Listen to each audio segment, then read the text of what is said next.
Vous avez étudié un peu le texte? Un petit peu? Bon, alors je vais vous poser une question. Ma question, j'aimerais que vous essayiez d'y répondre et d'y réfléchir. La question suivante. On se trouve à Shabbat, d'accord? On se trouve à Shabbat, et voici qu'il y a une bar mitzvah à la chaude. Seulement, donc maintenant, après la bar mitzvah, qu'est-ce qu'on fait généralement? Un petit apéritif, d'accord? Et qu'est-ce qui se dévoile? Il s'avère que le kidouche qu'ils ont amené après la tefila, ils l'ont amené en voiture. D'accord? Maintenant, donc le shamash il vient. C'est un shamash? Ouais, le shamash il vient, il dit au Rav, écoutez Rav, ils ont amené le kidouche en voiture. Qu'est-ce qu'on fait? Est-ce qu'on a le droit de manger ce kidouche? Ou est-ce qu'on n'a pas le droit de manger le kidouche? Oui.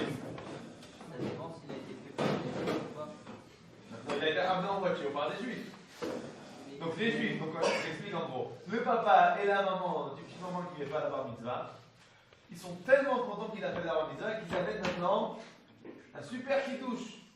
Maintenant, ils n'ont pas réussi à tout amener vendredi. Qu'est-ce qu'ils ont fait? Ils ont emmené le reste pendant Shabbat. Ils ont emmené la très bonne chose à manger. Maintenant la question est, maintenant essayez de réfléchir par rapport à ce que vous avez appris. Est-ce que ce qu'ils ont amené, on a le droit de l'utiliser, de le consommer pendant Shabbat ou pas? Alors avec les textes à la pluie, hein? D'accord, vas-y. On a le droit de les consommer après Shabbat. Après Shabbat. Donc, la bar mitzvah, le coup l'anneau. D'accord. Les parents, ils n'ont pas le droit de le manger pendant Shabbat, mais les autres, ils ont le droit de le manger après Shabbat. Donc les parents n'ont pas le droit de manger ni pendant Shabbat, ni jamais. Jamais, d'accord. Et les autres ont le droit de manger après Shabbat. C'est comme c'est des juifs qui l'ont amené, alors ils ont fait la vera volontairement. Alors ce sera assoir à jamais les manger, mais pour tout le monde, même pour les héritiers. D'accord. Et toi, qu'est-ce que tu nous dis? C'était prévu, est-ce que le repas était prévu d'être amené vendredi soir? Bon. Ils ont prévu d'être vendredi, ils n'ont pas réussi. Non, mais pendant Shabbat. S'il était prévu vendredi soir, c'était prévu vendredi, c'est que nous, on a payé pour vendredi, on n'a pas payé pour samedi. Mais non, on n'a rien payé du tout. C'est les parents. Bon, les parents, ils ont prévu leur repas. Les parents, on n'a pas payé. Nous, on est les comment ça s'appelle? Voilà, je suis le roi du Beth Knesset. On vient me poser la question. Est-ce que je dois sortir maintenant est-ce que je dois dire maintenant à l'Assemblée, écoutez, on n'a pas le droit de manger ça? Ou bien est-ce que je leur dis, vous avez le droit de manger? Bon. Disons qu'ils savent pas. Qu'est-ce que tu vas dire? Ils ont barreau dans le. Alors, j'ai une autre question. Vous savez, en Eretz Israël, on utilise l'électricité. Vous savez, l'électricité pendant Shabbat. Donc, vous savez que dans les centrales d'électricité, ils travaillent aussi des juifs. Alors, disons maintenant qu'il y a une coupure de courant pendant Shabbat. Ce qui arrive souvent, en fait. Et quelqu'un a remonté il a remis en place le courant pendant Shabbat. Et il s'avère en fait que c'est qui a remonté le courant pendant Shabbat? Un juif. Est-ce qu'on a le droit de faire l'électricité? Ouais, il a rien demandé. Comme c'était plus quoi, les pêches? On Ah. va mourir si on n'a pas d'électricité. On va mourir si ça n'a pas d'électricité.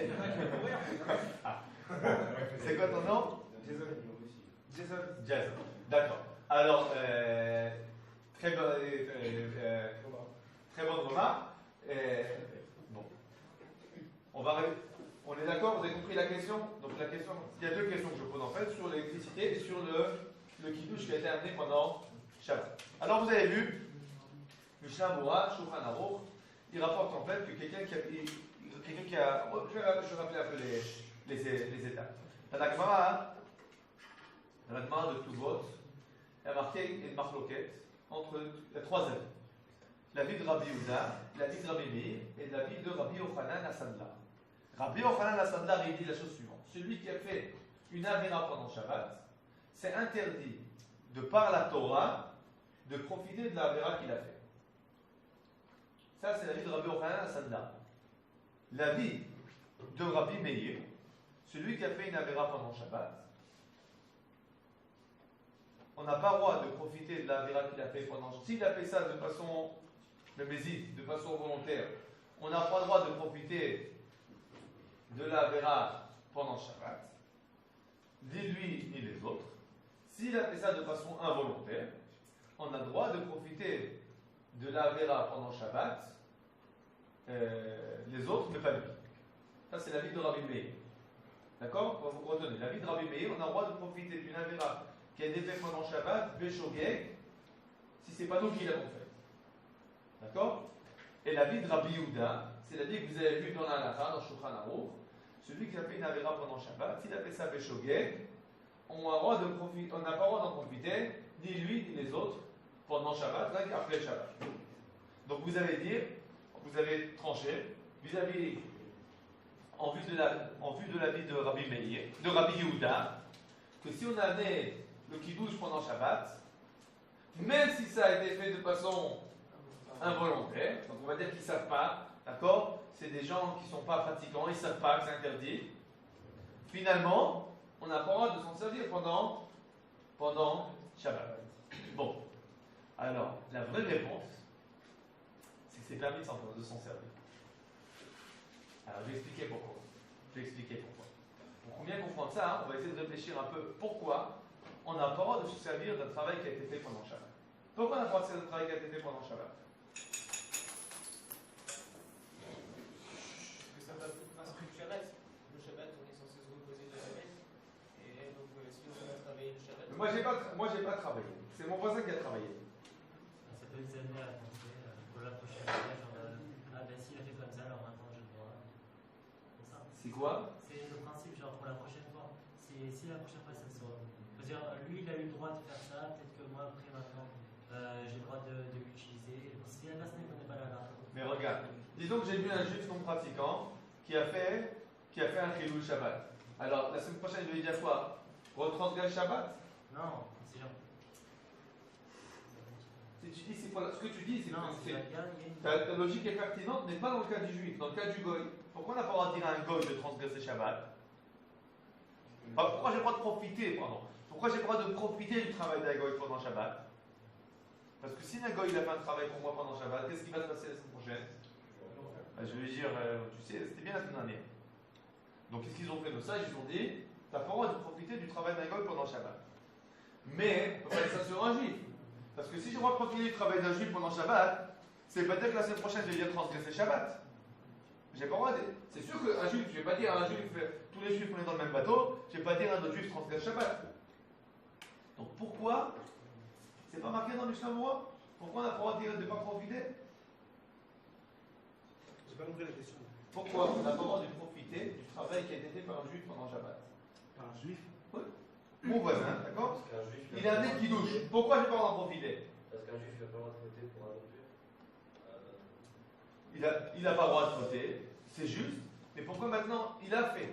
Et il a fait ça, n'oubliez pas, il a fait ça de façon, on va commencer depuis le début. Un juif qui a fait ça de façon volontaire. Pourquoi son voisin, qui n'a rien fait, il n'a pas le droit d'en profiter? Que lui, il n'a pas le droit d'en profiter, je comprends. Lui, il n'a pas le droit d'en profiter, je comprends. Parce que s'il profite, alors la semaine prochaine, il va refaire. Mais pourquoi un autre juif n'a pas le droit d'en profiter? Oui. C'est une forme de punition. C'est une forme de punition. C'est-à-dire C'est-à-dire qu'il a fauté pendant Shabbat, volontairement, donc on le punit, on ne peut pas laisser ça comme si ça. c'est involontaire, pourquoi je punis celui qui a fait involontairement? Là, on parle de volontairement. Volontaire. Alors volontairement, oui. Pourquoi? Je le punis. On le punit parce que c'est volontaire et qu'il faut le punir, donc on bannit par rapport aux nourritures. Alors, d'accord. Ça va l'encourager à le refaire s'il voit que finalement on consomme ce qu'il a fait pendant Shabbat. S'il a fait une avéra pendant Shabbat et qu'il voit finalement elle est utilisée, qu'est-ce qu'il va se dire? Puisque c'est utilisé, alors je peux le refaire. Je peux le refaire. Donc, on va relier vos deux réponses. En fait, celui qui a fait volontairement, qu'est-ce que je vais faire en sorte? Je vais lui mettre une amende. Je vais l'amender. Je vais lui mettre une amende. C'est quoi cette amende-là? Tu ne peux pas toucher ce que tu as fait. Pourquoi? Parce que deux choses. Il va comprendre que c'est grave. Et deuxièmement, il ne va pas être encouragé à le refaire. Parce que s'il voit que finalement il a transgressé Shabbat et que maintenant personne ne peut en profiter, alors qu'est-ce qu'il se dit? Ça ne vaut pas le coup. Ça ne servait à rien. Ça ne vaut pas le coup. Donc, le fait de lui interdire, c'est en fait de l'amender. D'accord. Maintenant, ça, c'est celui qui a fait volontairement. Mais celui qui a fait involontairement. C'est pour lui faire comprendre que c'est pas bon ce qu'il a fait. Alors, ça peut être pour lui faire comprendre ce qui est pas bon ce qu'il a fait. C'est une bonne réponse. C'est une bonne explication. Mais ce n'est pas l'explication qui est marquée dans la Gemara. La Gemara, dans Gittin, elle dit la chose suivante. Elle dit nos sages ont interdit celui qui a fait de façon involontairement à cause de celui qui fait volontairement. Je vais expliquer ce qu'il veut dire. Si celui qui fait involontairement, finalement tu lui dis, bon, tu as le droit d'en profiter, alors qu'est-ce qu'il va dire la prochaine fois? En fait, celui qui a fait volontairement, qu'est-ce qu'il va dire en fait? C'est involontaire. Donc qu'est-ce qu'on fait nos sages? On interdit tout le temps. De façon à ce que tout le monde comprenne que tu ne pourras jamais tirer profit d'une avéra qui a été faite pendant Shabbat. D'accord? On est d'accord? Donc a priori notre kiddush, il tombe à l'eau. Non, il faut comprendre pourquoi j'ai expliqué ça. Pour comprendre. En fait, qu'est-ce qui nous interdit nos sages? Qu'est-ce qu'ils ont voulu faire avec nos sages? Nous interdire de quoi? De profiter. De profiter. Alors maintenant je vous pose la question. Essayez de réfléchir. Si on m'apporte quelque chose en voiture, est-ce que je profite de la vera? La voiture? Réfléchissez. Pas obligatoirement. Pas obligatoirement. Pourquoi? Je peux y aller moi-même. Oh! Réfléchissez bien. Très bonne réponse. Très bonne comment ça s'appelle? Remarque. Réflexion. Regarde. Disons que le voisin il a amené de la rue d'en face. Il a 3 minutes à pied. 3 minutes à pied. Est-ce que je profite de la Avera? Non. Finalement non, parce que finalement, cette nourriture qui est arrivée en voiture, j'aurais très bien pu en profiter à pied. Donc finalement, quand j'utilise cette nourriture, je n'en profite pas. Pas forcément. Oui, ça me fait faire 2 affaires. Si ça se trouve, on n'aurait pas pu aller le chercher. Je sais pas. Alors ça dépend. Non, vous êtes très bon, vous êtes d'accord. Alors Même si on aurait pu aller chercher à pied, il a quand même profité de la voiture. Même si ça aurait été facile d'y aller à pied, il n'y a pas été, c'est la voiture qui l'a amené. non. Donc il y a une Avera. Est-ce que j'ai profité du Shabbat? Est-ce que j'ai profité du Chilou du Shabbat? Oui, même s'il n'a pas été à pied. Alors je vais vous poser la question. C'est quoi de quel cas on parle dans Shulchan Aruch? De quel cas on parle dans Shulchan Aruch? Quel cas de quoi? De Shulchan Aruch. Vous avez regardé dans Shulchan Aruch, c'est Manchid Yudchet. Qu'est-ce qui a marqué là-bas? De quel cas on parle? Celui qui m'évachait pendant Shabbat. Celui qui est Mevachel pendant Shabbat. Qu'est-ce qui se passe quand je fais de la cuisson pendant Shabbat? Une transformation. Il y a une transformation. Donc, ce qui s'est passé en fait, quand je vais manger un repas qui a été cuit, je profitais de quoi? D'une transformation de l'élément. Je suis gêné dessus. Est-ce que ça ressemble au fait de déplacer un objet? Non. Vous avez compris? Si vous regardez dans le Biur Halacha, je ne sais pas si vous avez le Biur Halacha. Voilà. Le Biur Halacha, Achat Mishar Melachot. Vous avez ce Biur Halacha là? Achat Mishar Melachot? Alors on va y voir le Biur Halacha, il rapporte au nom du Chaye Adam. Il rapporte au nom du Chaye Adam que n'est interdit que le profit d'un objet qui a été changé.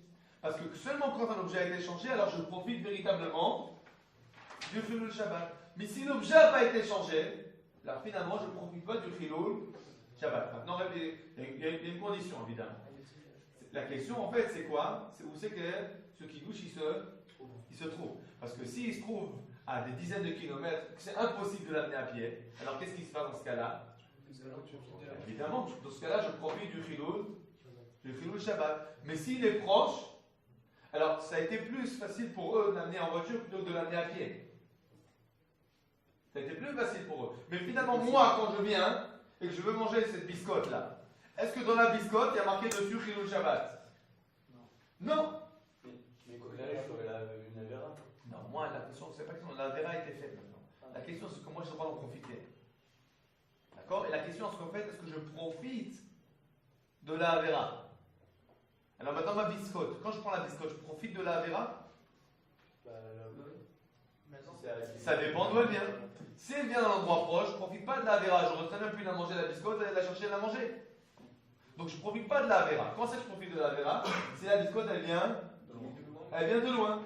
D'accord? Ça dépend où on est. D'accord? Ah, alors évidemment, c'est encore une autre question. Là, il y a encore une marque locale. Ça, c'est déjà un cas qui est plus comment ça s'appelle? Qui est plus compliqué. Est-ce que s'il n'y a pas de héros, d'accord? S'il y a un héros, ce qu'on a dit, c'est juste quand il y a un héros. S'il n'y a pas de héros, c'est une autre marque locale. Pourquoi? Parce que finalement, la biscotte elle-même, j'aurais pu la manger. Comment? Là-bas. Mais j'aurais pas pu la manger ici. Donc maintenant, la question à ce niveau-là, il y a déjà une controvergence. Est-ce que dans ce cas-là, c'est permis ou interdit? Hein? Ça la permis parce que j'ai profité de. Voilà, là c'est d'accord. Maintenant, encore une fois, comme le Shulchan Aruch il a dit à Mevachel, la cuisson, après on parle que de cuisson. Le Chaya Adam qui permet le déplacement d'objets, où c'est qu'il habitait? Je vais vous dire son nom, c'est Rabbi Abraham Danzig. Danzig, c'est où Danzig? En Allemagne. En Allemagne, très juste. Bon, alors en Allemagne, Danzig, il n'y avait pas de euro. D'accord? Donc quand lui il parle du déplacement, il parle même quand il n'y a pas de euro. C'est-à-dire qu'il considère que comme il n'y a pas eu de changement dans l'objet lui-même, alors c'est permis. D'accord? Mais encore une fois, je vous ai dit, il y a un avis qui est plus marmé, qui dit que si tu n'aurais pas pu profiter de l'objet ici, tu n'as pas le droit d'en profiter. Bon, conclusion, si on vient voir le Rav, vous dit, il y a le premier avec le Kiddush, qu'est-ce qu'il doit faire comme question? Où vous habitez? Où vous habitez? Où ils habitent? Maintenant, évidemment, il faut faire ça comment? Très discrètement. Pourquoi? Pour deux raisons. Premièrement, on va faire une deuxième raison. Pour que personne sache. Il ne faut pas que les gens y croient que c'est permis d'amener en voiture aussi. Parce que si tu fais ça, bon, vous savez, ça a été emmené en voiture, mais c'est permis. Qu'est-ce que les gens vont comprendre? C'est bon, pas de problème. Ça interdit ça aussi. D'accord? C'est sûr qu'on doit avoir une responsabilité de faire en sorte que les gens ils gardent le Shabbat. Si c'est arrivé, a posteriori, c'est possible de permettre. Maintenant, si on voit dans la Keïla que tous les Shabbats, les gens ils se. Bon, j'ai entendu mon copain, c'est-à-dire c'est passé. Alors qu'est-ce qu'il doit faire Laura dans un cas pareil? Il doit dire je suis vraiment désolé, mais on ne peut pas accepter, on va pas tolérer un triloul Shabbat. Mais si ça s'est passé de façon exceptionnelle, alors c'est permis, c'est possible de permettre. C'est comme ça que Laura on va dire Yosef, il permet. D'accord? Comme je vous ai expliqué pour les motifs que j'ai exprimés. Juste, vous avez dit tout à l'heure qu'on n'a pas le droit de faire un changement d'état en chauffant l'aliment. Est-ce que quand on met de l'eau au frigo pour faire des glaçons, c'est aussi considéré comme un changement d'état aussi Non, c'est pas considéré comme un changement d'état parce que c'est un changement d'état qui est physique. Éphémère, voilà. Éphémère. Je prends mes glaçons, je les mets dehors, ils redeviennent tout de suite de l'eau. Donc c'est pas un changement d'état qui a vraiment changé l'état d'objet. Quand je prends un bout de poulet pas cuit et que je le cuis, alors il y a un changement d'état qui est irréversible. D'accord? Quand je prends de l'eau, j'en fais de la glace, c'est réversible. Donc si c'est réversible, c'est pas un véritable changement d'état. D'accord? C'est pour ça notamment qu'on aura chauffé des aliments à Shabbat. Par exemple, si j'ai un schnitzel qui est déjà cuit, j'ai fait du schnitzel, c'est schnitzel. Bon, alors. Voilà. Alors, si j'ai un schnitzel déjà cuit, d'accord, j'ai le droit de le réchauffer à Shabbat. Pourquoi? Je ne change pas d'état. Parce qu'en fait, je ne change pas d'état. Mais si j'ai une soupe. Ça dépend jusqu'à quelle température. Alors, bon, alors justement, une soupe, en fait, à chaque fois qu'on réchauffe un élément liquide, il y a toujours un petit changement d'état. C'est pour ça que quelque chose de liquide, j'ai pas le droit de le réchauffer à Shabbat. Mais quelque chose de sec, j'ai le droit de le réchauffer parce que finalement, il n'y a aucun changement d'état. On a répondu à ta question. D'accord? C'est clair? Bon. Qu'est-ce qui se passe maintenant avec l'électricité? L'électricité, on ne peut pas dire maintenant que ça a été fait. Non, c'est sûr qu'il y a un changement d'état. Avant, il n'y avait pas d'électricité, maintenant il y a l'électricité. Alors? Ça rejoint peut-être ce qu'il a dit tout à l'heure. C'est vital parce que ça englobe aussi les hôpitaux. Voilà. Et Très bon. Alors, vous avez vu dans le CIVET, vous n'avez pas regardé le CIVET, je crois. Vous n'avez pas dit le CIVET. Le CIVET, il y a marqué que si par exemple, on fait la shrita pour quelqu'un qui est très malade et qui doit manger. Si on lui fait la shrita, alors d'autres personnes ont le droit de profiter de la viande. Pourquoi? Parce que quand on fait la shrita, parce qu'il faut manger un petit peu de viande, et j'ai une bête vivante, je suis obligé de faire la shrita. Donc maintenant, j'ai fait une action. Cette action, qu'est-ce qu'elle a fait en sorte? Qu'est-ce qu'elle a fait? Elle a permis tout. Donc, si dans une seule action, si une action a des conséquences pour quelqu'un pour lequel j'ai le droit de faire le Shabbat, et pour quelqu'un pour lequel je n'ai pas le droit, qu'est-ce qui se passe? C'est pareil pour tout le monde. Maintenant, quand notre cher technicien, il va relever, je sais pas comment dire, voilà, il va relever le compteur, d'accord? Lui, on peut dire qu'il relève le compteur pour qui? Pour les hôpitaux. À partir du moment où il relève le compteur pour les hôpitaux, qu'est-ce qui se passe? Bon, l'électricité, elle se propage pour tout le monde. Dans ce cas-là, on a le droit, même les autres qui ne sont pas des gens, même ceux qui habitent pas à l'hôpital, ils ont le droit de se servir de l'électricité. Pourquoi? Parce que c'est la même action. Si c'était deux compteurs différents, on a par exemple, disons que quand le courant il a sauté, et dans ma maison, il a aussi sauté le compteur personnel. Alors dans ce cas-là, qu'est-ce que je peux faire dans ce cas-là? J'ai rien à faire. J'ai rien à faire. Et si par exemple, quelqu'un a le droit de monter tant que l'autre il n'a pas monté? Très bonne question. Elle sera montée dans le rabat.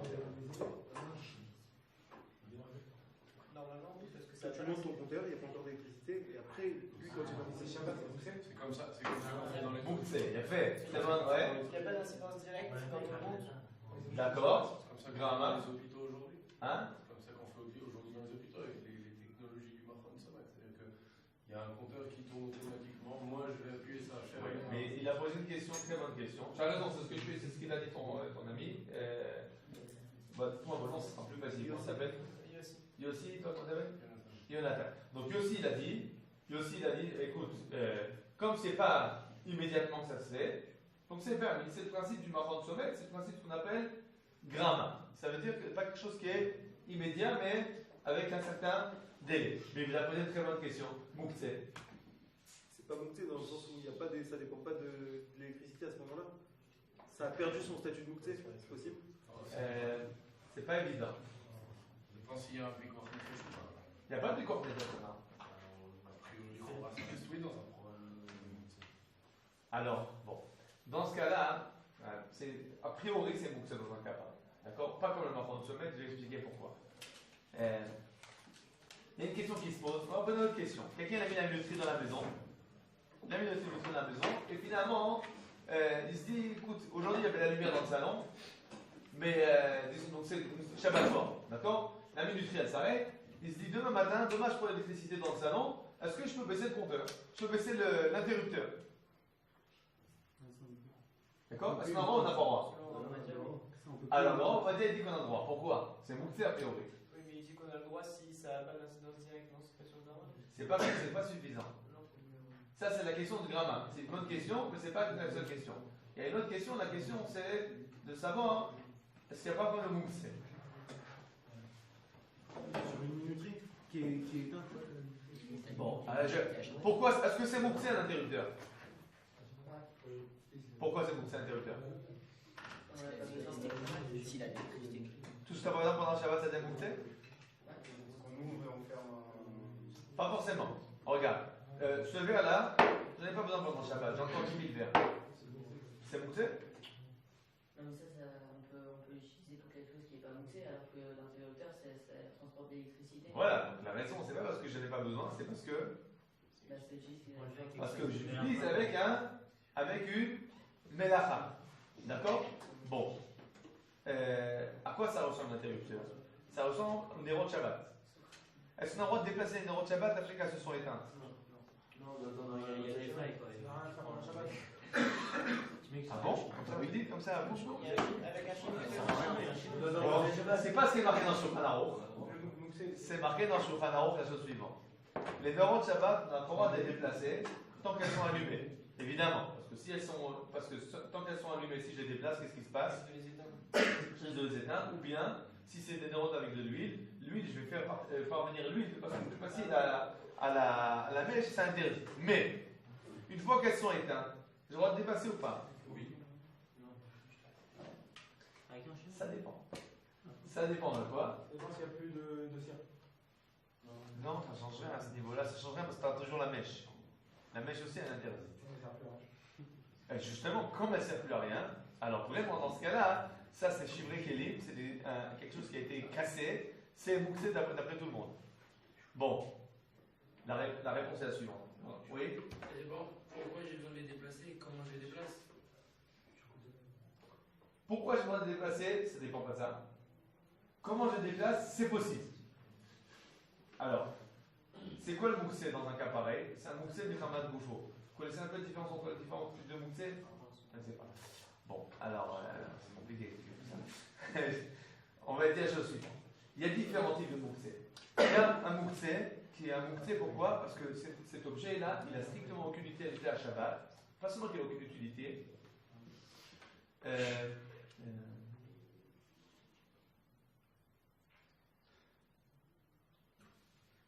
Parce que c'est un objet qui n'est pas un ustensile. Un objet qui n'est pas un ustensile et qui n'a pas d'utilité à Shabbat, il est interdit de le déplacer. Comme par exemple une pierre, ce n'est pas un ustensile. Un verre, c'est un ustensile. Donc un ustensile, dans le principe, j'ai le droit de le déplacer à Shabbat. À moins que ce soit un ustensile qui sert à faire des avérotes. D'accord? Une mélacha. Mais si ce n'est pas un ustensile, et que je n'en ai pas d'utilité, dans ce cas-là, ça s'interdit à Shabbat. Par exemple, on a dit une pierre. Par exemple, un bout de cire. Un bout de cire, c'est pas un ustensile. Je n'ai pas d'utilité pendant Shabbat. Qu'est-ce que c'est? Mouktsé. Mouktsé, le mouktsé de ce genre-là, ni ustensile, ni utilité, c'est interdit de le déplacer sous aucun prétexte à Shabbat. Aucun moyen de le déplacer à Shabbat. Par exemple, une pierre, je n'ai pas le droit de la déplacer sous aucune raison pendant Shabbat. Même si on a besoin de la place. Même si j'ai besoin de la place. Si c'est par exemple, si c'est une perceuse, c'est un ustensile. C'est un ustensile qui sert à faire une mélacha. Un ustensile qui sert à faire une mélacha. Si j'ai besoin de sa place, j'ai le droit de le déplacer. Sans chino. Sans chino. C'est pas logique. Pourquoi? On peut faire une mélacha, celui-là on a le droit de le déplacer, quelque chose qui ne nous sert à rien, on peut pas le déplacer. Oui. Alors, quelle est la logique? Oui, mais pourquoi? Il pose la question pourquoi? Oui. Alors, attends, on va d'abord avec sa question d'abord. Bon, la réponse est la chose suivante. C'est quelque chose que dans ma tête, je n'en ai pas, je n'ai pas de, comment ça s'appelle, d'utilisation aucune. Maintenant, quelque chose qui n'est pas un ustensile, dans le principe, n'est pas du tout dans ma tête. Une pierre qui est dans la rue, je n'ai aucune intention de m'en servir. Un ustensile, c'est quelque chose que de façon générale, je m'en sers. Donc, mon esprit est porté sur l'utilisation de mes ustensiles. Pendant Shabbat, je ne m'en sers pas à cause de la Avera.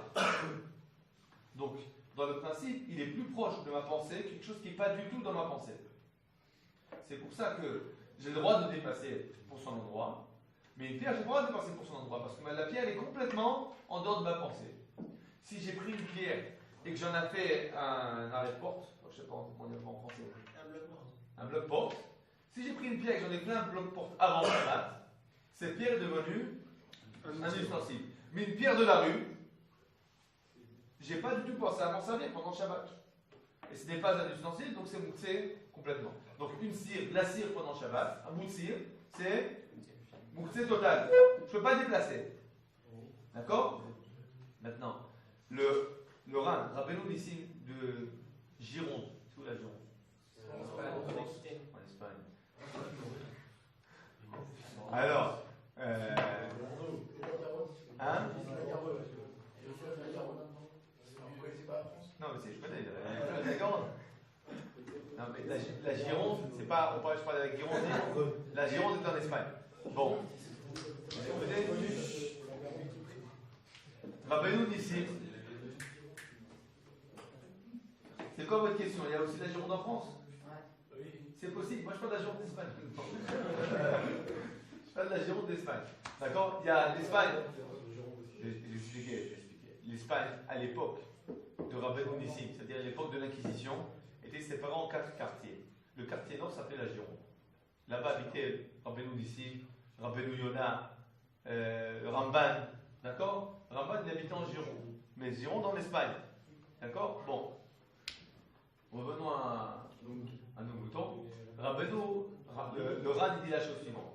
Un ustensile, un objet qui était mouktsé au début du Shabbat, mais que tu avais l'intention avant Shabbat de t'en servir après que la mélacha s'arrête, tu as le droit de te déplacer. J'explique de quoi il parle. Tu as allumé les nérots de Shabbat. D'accord? Pourquoi tu n'as pas le droit de déplacer les nérots de Shabbat? Parce que c'est une avéra pendant Shabbat. D'accord? Parce que pendant Shabbat, quand elles sont allumées, elles sont interdites. Une fois qu'elles se sont éteintes, pourquoi tu n'as pas le droit d'en servir? Alors, dans le principe, pourquoi tu n'as pas le droit d'en servir? Parce qu'à l'entrée du Shabbat, tu n'as pas le droit de le déplacer. Maintenant, quand c'est qu'on fixe, est-ce qu'un objet il est mouktsé ou pas? Quand c'est qu'on fixe un endroit il est mouktsé ou pas? À l'entrée du Shabbat. À l'entrée du Shabbat, les nérots de Shabbat, elles étaient allumées, je ne pouvais pas les toucher. Le Ran dit la chose suivante. Si avant Shabbat, tu as pensé qu'une fois qu'elles auront terminé la Mélacha, tu voudras les déplacer, tu peux les déplacer. Maintenant, notre commutateur, pourquoi il est mouktsé à Shabbat? Parce qu'au début de Shabbat, il était mouktsé. Parce qu'au début de Shabbat, il était mouktsé. Pourquoi il était mouktsé au début de Shabbat? Parce qu'il y avait de l'électricité. Donc, dans le principe, mon commutateur avant Shabbat, il est mouktsé. Maintenant, si c'est la minuterie, alors avant Shabbat, je sais que ça va s'arrêter. Donc, puisque je sais avant Shabbat que ça va s'arrêter, je peux décider avant Shabbat de dire, si j'ai besoin, je peux bouger le commutateur. Mais si c'est quelque chose qui était imprévisible, notamment coupure de courant, dans ce cas-là, c'est mouktsé. Donc, ma minuterie, j'ai oublié de l'allumer. J'ai le droit d'allumer dans Shabbat. Pardon? Si ma minuterie, je vais pas. Ma cabane, justement, c'était de l'utiliser pendant Shabbat. Et si j'ai oublié d'allumer, j'ai pas de trash mal dans toute la maison. J'ai le droit de l'allumer pendant Shabbat. Ou c'est que j'ai La minuterie a été branchée. Oui. Mais il y a un interrupteur pour. Donc de la minuterie elle-même. C'est un problème. Parce que quand tu branches le commutateur de la minuterie on-off, ça crée des courants internes. C'est un autre. Mais si tu peux bouger dedans, ça c'est autre chose. Oui. Si j'ai pas défini mes outils, Pardon. Si on n'a pas défini, si j'ai pas défini mes outils et qu'en fait le lendemain, par exemple, quand je samedi, j'ai besoin d'un marteau et d'un tournevis pour ouvrir une noix de coco, que je peux ou pas? Si, Ça c'est pas mieux. Pourquoi? Parce que c'est un ustensile. L'interdiction d'utiliser des ustensiles qui sont d'utilisage interdit, c'est si je m'en sers pour faire la mélacha. Maintenant, si je m'en sers de façon permise, on a le droit. L'exemple que tu as donné, c'est exactement l'exemple qui va faire dans la Gemara. La Gemara a dit qu'on a le droit de prendre un marteau pour ouvrir des noix. Enfin, notre coco ne connaissait pas à l'époque, mais les noix. Donc ça, on a le droit. D'accord? Mais j'ai pas le droit de le déplacer si ce n'est pas pour ça, ou si j'ai pas besoin de sa place. Mais j'ai pas le droit de prendre une pierre pour ouvrir des noix. Vous avez compris? Top. Shoot. Alors, si vous avez des questions, on a parlé un petit peu. Maintenant, si vous avez des questions, avec plaisir. Dans d'autres domaines, pas forcément. Le sujet de la vie, vous avez des questions qui vous intéressent? Hein?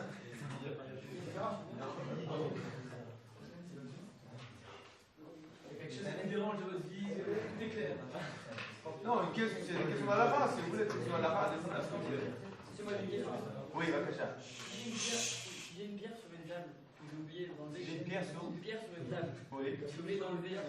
J'ai besoin d'utiliser la table. Logiquement, je ne peux pas l'utiliser. Est-ce que j'ai le droit de dire maintenant que cette pierre elle devient mon bloc fort? Je la prends, je la mets à la porte. Non. Mais c'est dans.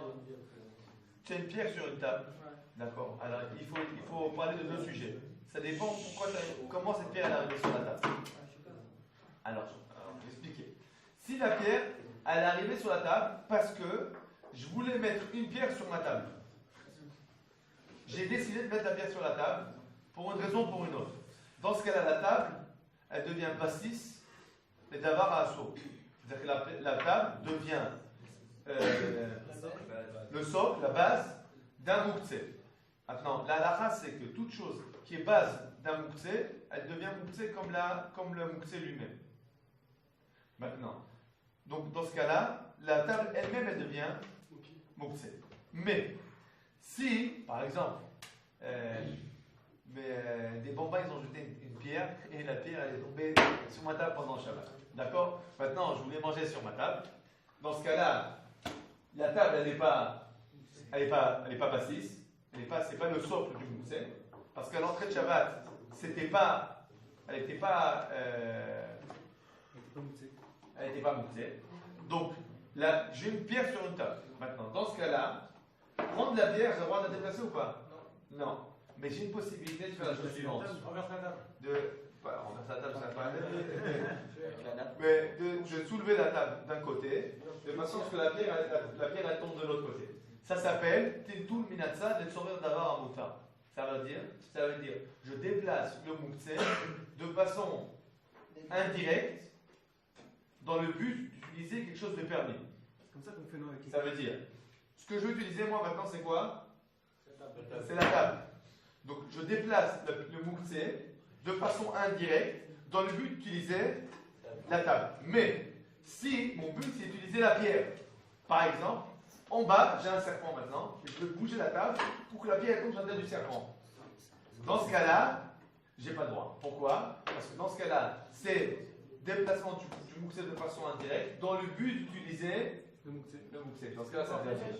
Bon, si c'est la pierre, on a des bêtes, j'ai le droit. Bon, vous avez compris le principe. On a le droit de descendre la poubelle Shabbat. On va descendre la poubelle Shabbat. Très bonne question. Ça dépend ce qu'il y a dedans. Ça dépend ce qu'il y a dedans. Je vais expliquer. C'est une très bonne question. C'est une très bonne question. Disons. Ça dépend, évidemment. Attends, tu poses la question pour quel principe?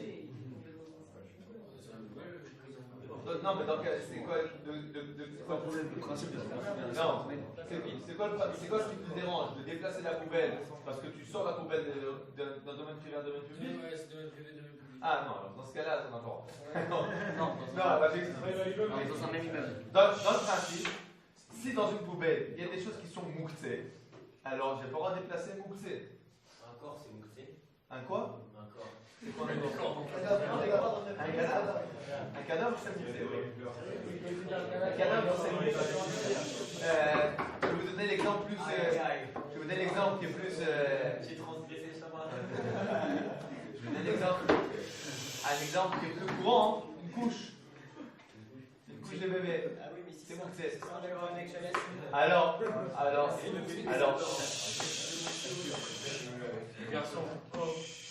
C'est un problème aussi. Alors, si disons que j'ai un sac avec que des couches, c'est un problème de déplacer pendant Shabbat, parce que toutes les couches sont moussées. Mais, à partir du moment où j'ai des épluchures de. Comment ça s'appelle? De pommes de terre, de genre, dans ce cas-là, ou bien par exemple, j'ai pris la nappe avec toutes les miettes qui restent, d'accord? Dans ce cas-là, ça j'ai le droit de le déplacer. Donc la poubelle, elle est déplaçable. Elle n'est pas moussée. Mais, évidemment, j'ai pas le droit de sortir la poubelle du domaine public au domaine privé. Bah, ça change rien. Si les couches elles sont mouxées, c'est péché de changer un bébé pendant Shabbat? Non, une couche utilisée, elle est moussée. Une couche qui n'est pas utilisée, c'est un ustensile. Une couche qui est utilisée, une fois qu'elle est utilisée, tu ne peux plus t'en servir pour rien. Non, mais c'est-à-dire que c'est quand on enlève la couche au bébé, en fait. Quand j'ai le droit d'enlever la couche au bébé, parce que son utilisation, elle se termine que quand je l'ai enlevée. D'accord? Une fois que je l'ai dans la main et que je l'ai enlevé, ça y est, maintenant il faut la mettre à la poubelle et c'est tout. D'accord? Parce que on ne réutilise pas une couche une deuxième fois, généralement. Quoi. Aujourd'hui, on en plus de fois.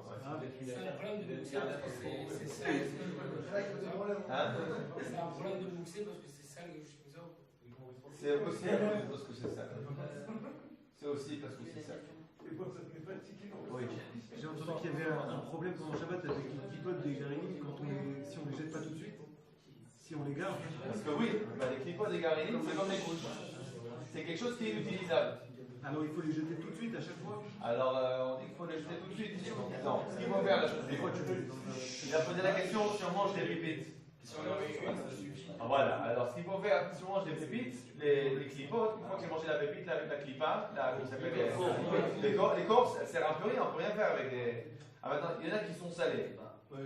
Alors ceux qui mangent salé, bon, alors dans ce cas-là, ça reste de la nourriture. Si on mange.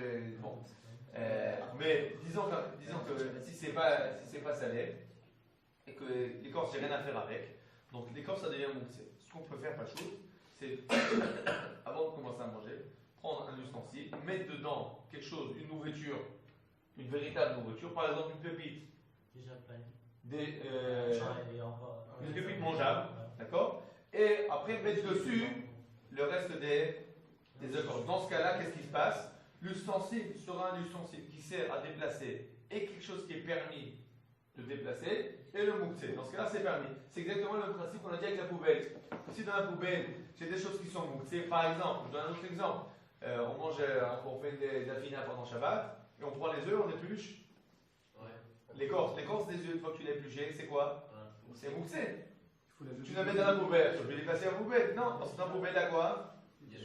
Il y a aussi d'autres choses qui ne sont pas mouxées. Donc la poubelle, elle te sert à déplacer. Et quelque chose de mouxé, quelque chose de pas mouxé, c'est permis. Mais qu'est-ce qu'il peut y avoir dans la poubelle qui est pas mouxé, puisque tout ce que je jette, c'est des choses qui ne servent plus à rien. C'est pas vrai. Si tu vas jeter, tu as mangé du poulet pendant Shabbat. D'accord, il te reste des os. Les os, tu les manges pas toi. Mais c'est pas mouxé. Pourquoi c'est pas mouxé? Parce que y a des gens qui mangent les os. Mais surtout pas que des hommes. Les animaux.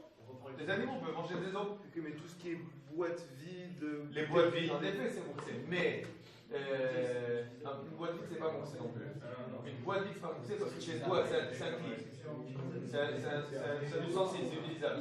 Mais est-ce qu'on a le droit on a nos guérilles, on les a mis, on a fait avec le truc, on les a mis dans la poêle. Est-ce qu'on a le droit après par-dessus rajouter quelque chose dans la poêle de pas mouxer pour pouvoir dépasser la poêle?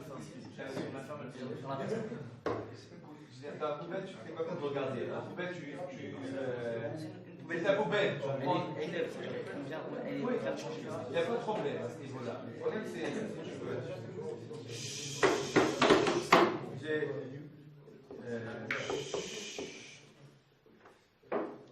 Dans la poubelle, tu as le droit parce que c'est son utilisation habituelle. C'est-à-dire que généralement, sur une table, on ne met pas des choses mouxées. Là, il n'y a pas des garinés. La poubelle, c'est l'habitude que tout ce que tu termines, tu jettes dans la poubelle. Donc ça, c'est permis. Je ne vais pas t'expliquer pourquoi c'est un peu compliqué à expliquer la différence. C'est marrant d'en fait ça, mais c'est là comme ça. Oui. C'est toujours pour Shabbat, mais c'est un autre cas. J'ai entendu qu'il faut qu'un enfant n'a pas le droit de le porter à Shabbat, on n'a pas le droit de le porter quand il ne sait pas marcher, et quand il sait marcher, on a le droit de le porter. Ouais, il se porte tout seul. Voilà. Bon, alors, c'est pas qu'un enfant qui peut marcher, on a le droit de le porter automatiquement. S'il est très fatigué, on a le droit de le porter. J'ai expliqué la différence. Dans le principe, on n'a pas le droit de déplacer n'importe quel. On n'a pas le droit de déplacer personne. Pose pas exemple pour un enfant. Est-ce que j'ai le droit de prendre mon copain sur mes épaules et de le balader dans la rue? Non. J'ai pas le droit. J'ai pas le droit de le porter. Maintenant, c'est quoi? Comme il y a un principe qui s'appelle un akha, akha inosetatmo. C'est-à-dire qu'un homme vivant s'autoporte. Alors, ça veut dire quoi ce principe? En vue de ce principe qu'un homme vivant s'autoporte, c'est-à-dire qu'il peut se dépasser tout seul. Alors, l'interdiction de porter un homme vivant est une interdiction midera banane. C'est-à-dire que c'est une interdiction de nos sages. Ce n'est pas l'interdiction de la Torah. Vu que c'est une interdiction de nos sages, nous savons que certaines interdictions de nos sages, on a le droit de les transgresser si c'est quelque chose d'une grande nécessité. Alors, quand c'est un enfant qui est très fatigué, je ne peux pas le laisser dans la rue. D'accord? Donc, dans ce cas-là, j'ai le droit de le porter dans mes bras pour lui éviter d'être dans une situation de, comment ça s'appelle, d'épuisement, de malaise. D'accord? Mais un petit enfant, j'ai pas le droit de le déplacer. Donc je te dis depuis le début, tu restes à la maison. Un enfant qui dans le principe peut marcher, donc je le prends, il peut marcher. Si il en arrive dans le cas qu'il ne peut plus marcher, alors je ne vais pas le laisser dans la rue. C'est vrai de le prendre dans les bras. Et si c'est d'accord? Mais c'est pas que automatiquement, un enfant qui se porte tout seul, j'ai le droit de le déplacer comme je veux. D'accord? Mais si c'est un enfant qui peut marcher, mais ça veut dire je sais que je vais faire 10 km de route, je sais que je vais en arriver à le porter. J'ai le droit? C'est déjà plus compliqué. C'est vraiment problématique. Ouais, dans le principe, écoute, dans le principe, tu peux dire on peut se reposer. Mais les Khatrila, c'est. Les Khatrila, on ne fait pas les 10 km de route avec comment tu vas. Comment toi tu as pensé à quoi 10 km? C'est difficile. Oui. L'important, c'est de ne pas faire une mélacha, pas profiter de la mélacha. Alors, l'interdiction de ne pas faire une mélacha, c'est l'interdiction de l'oraïta, de la Torah. L'interdiction de profiter d'une mélacha, c'est le sage qui en interdit. Donc c'est plus grave de faire une mélacha que de profiter d'une mélacha. D'accord? Il y a même une discussion, c'est dans le bureau halakha là. Le bureau halakha, le premier, il pose la question à son droit de profiter d'une interdiction des rabbanan. C'est-à-dire qu'un juif qui a transgressé l'interdit de nos sages. Est-ce que j'ai le droit de profiter de son action? Pendant Shabbat. Pendant Shabbat. Le plus égalé, il dit qu'on a le droit. Un méside. Même si c'est le méside. Non, Non, pardon, c'est le chogé. Pardon, c'est quoi? pourquoi la statue de Shabbat on a le droit?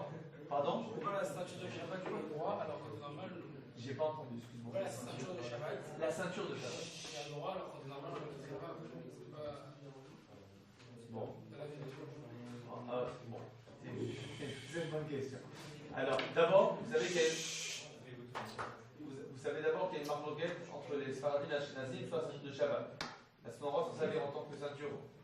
À ce moment-là, vous utilisez ça comme ceinture. En plus, dans cette ceinture habituelle ou pas. D'accord? D'après Shulchan Aruch, on a droit. D'après le Rama, on n'a pas droit. Donc les Ashkenazim, dans le principe, ils doivent se servir ça comme leur ceinture unique. Donc il n'y a pas de question sur les Ashkenazim, je comprends bien. Le cher ami. Yossi. Yossi? Non, c'est pas Yossi. Eliyahu. Tu écoutes Eliyahu. Donc d'après les Ashkenazim, il n'y a pas de question. Parce que c'est leur seule ceinture. T'as pas écouté. Quand tu dis que t'as pas écouté.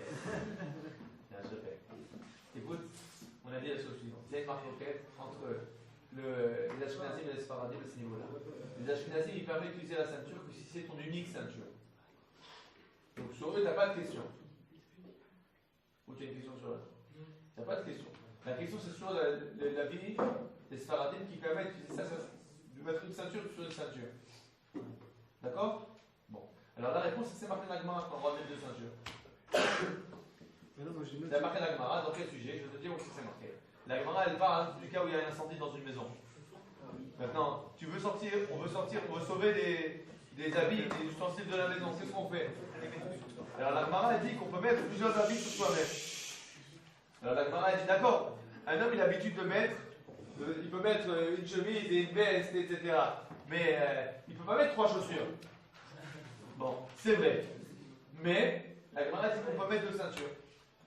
On peut mettre 2 ceintures. Il y a des gens qui veulent mettre 2 ceintures, ça leur tient mieux. Non, on va mettre 2 ceintures. Et là, c'est le feu, c'est un cas de Picor Nefesh. Non, c'est pas Picor Nefesh. On ne parle pas de cas de Picor Nefesh. On parle d'un cas où tu veux sauver des vêtements du feu. Tu veux pas que ça soit brûlé.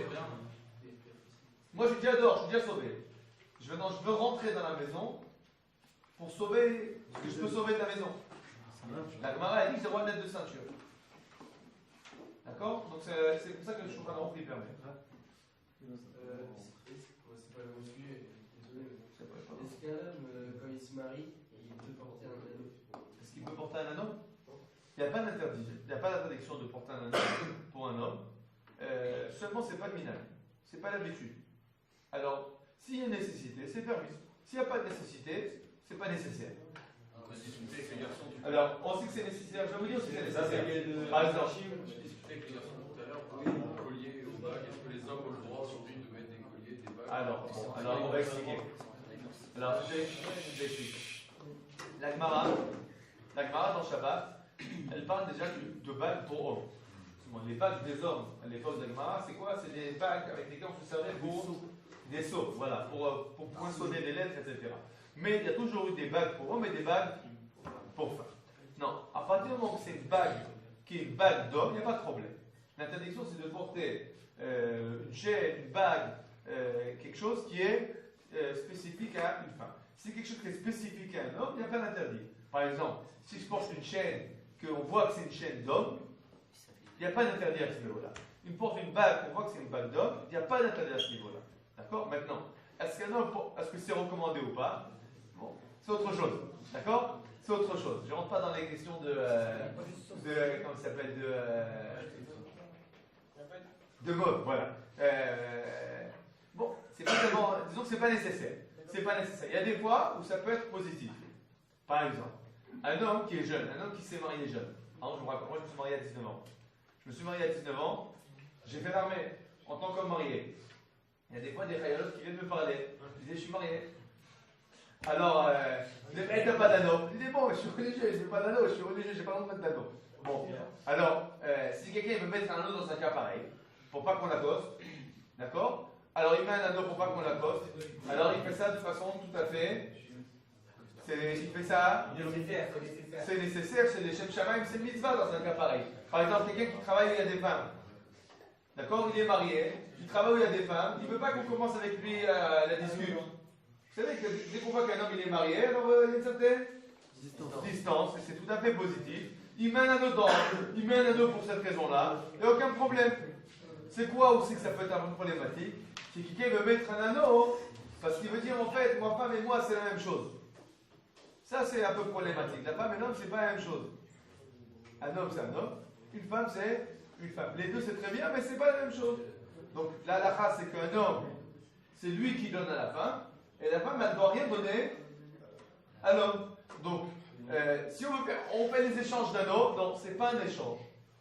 Comme ça s'appelle le mariage, c'est pas un échange d'anneaux. Le mariage c'est l'homme qui donne un anneau à la femme. Maintenant, si l'homme il veut mettre un anneau après, pour ses raisons à lui, comme on l'a expliqué, il n'y a pas de problème. On n'a pas le droit de faire un échange, ça oui. C'est-à-dire qu'on ne peut pas faire une choupa, on va dire, on va maintenant, c'est arrivé le moment de l'échange des anneaux. Si on fait comme ça, ils ne sont pas mariés. Ils ne sont pas mariés. Un échange d'anneaux, la femme elle n'est pas mariée. D'accord? C'est l'homme qui donne l'anneau à la femme. Mais, après le mariage, s'il veut porter un anneau, on l'a dit, il n'y a pas de problème. Maintenant, les chaînes, etc., les cras et les grosses chaînes, les gros chars, etc., bon, c'est pas tellement... c'est pas la mode, on va dire que c'est pas la, on va dire que c'est pas la mode juive authentique. Pardon? Si autour de mon cou, je mets mes clés par exemple. Je mets un collier, je mets mes clés. Il y a vraiment un collier avec les clés. Ah bon? Shabbat de le porter. Des colliers avec les clés? Ouais. Ça existe. Hein? En tant que membre du collier. Ouais, Bon, si c'est l'habitude, si les gens ont l'habitude de porter des colliers comme ça, dans le principe c'est permis. Non, c'est une chaîne que les gens ils portent comme ça en tant que chaîne, c'est permis dans le principe. Non, mais c'est pas ajouter les clés en temps à la chaîne déjà existante, c'est que la clé soit un maillon de la chaîne. Maillon de la chaîne. Vous avez dit qu'il n'y a pas de problème à porter une chaîne ou une bague pour si c'est une bague, mais il n'y a pas une question pour catégorie dans ce cas-là, même si c'est neuf. Non, il n'y a pas de catégorie, parce que au catégorie, il y a deux raisons que c'est marqué pour catégorie. Il y a une chouva du Maharik. Maharik, hein? Pardon? Ah, pourquoi t'agoïm? Pourquoi t'agoïm, c'est l'habitude d'égoïm. On n'a pas le droit de faire des choses qu'on a l'habitude d'égoïm. Dans quel cas? Tu portes un jeans, c'est l'habitude d'égoïm. Ah, voilà, d'accord. Donc, qu'est-ce qu'on n'a pas le droit de. C'est quoi ce qu'on n'a pas le droit de pourquoi t'agoïm?